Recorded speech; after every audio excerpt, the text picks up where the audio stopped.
The tightened curfew hours will be extended for the next 4 weeks, with a few adjustments for Labor Day. Prime Minister Andrew Holness shared the details in Parliament on Tuesday. Simone Absalom Gale reports. The Prime Minister says the weekday curfew remains the same for the next 4 weeks, ending on June 3, 2021.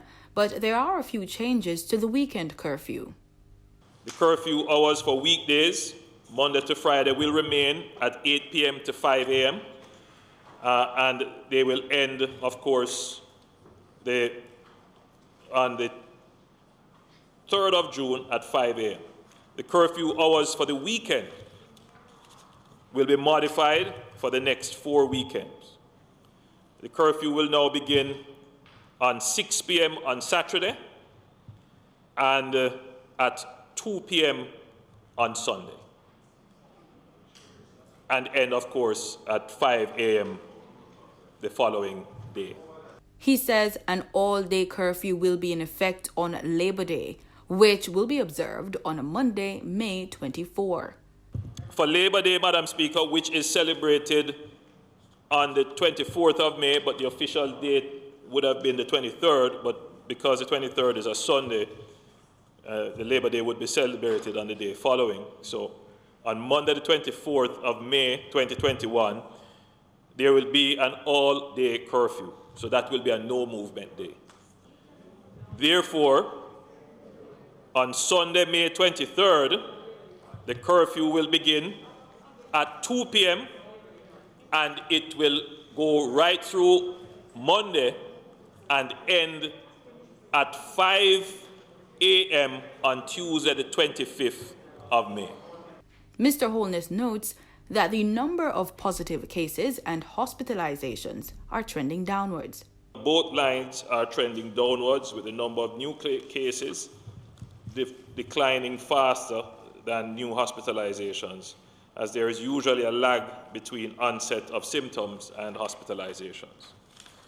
This demonstrates that the measures implemented since the end of February have been effective in slowing down the virus.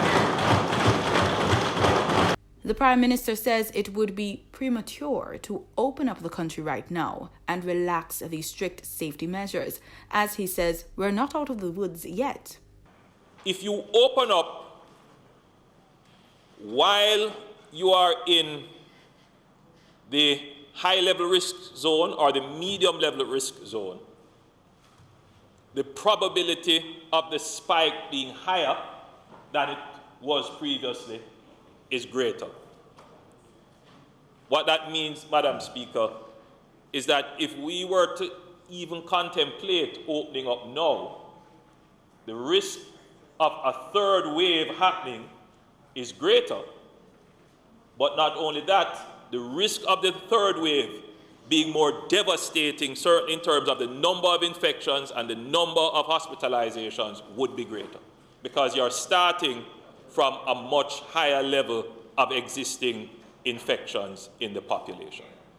And so we have to bear this in mind, and I'm making the point for the population that is now frustrated, impatient, who basically some have just given up in terms of their compliance.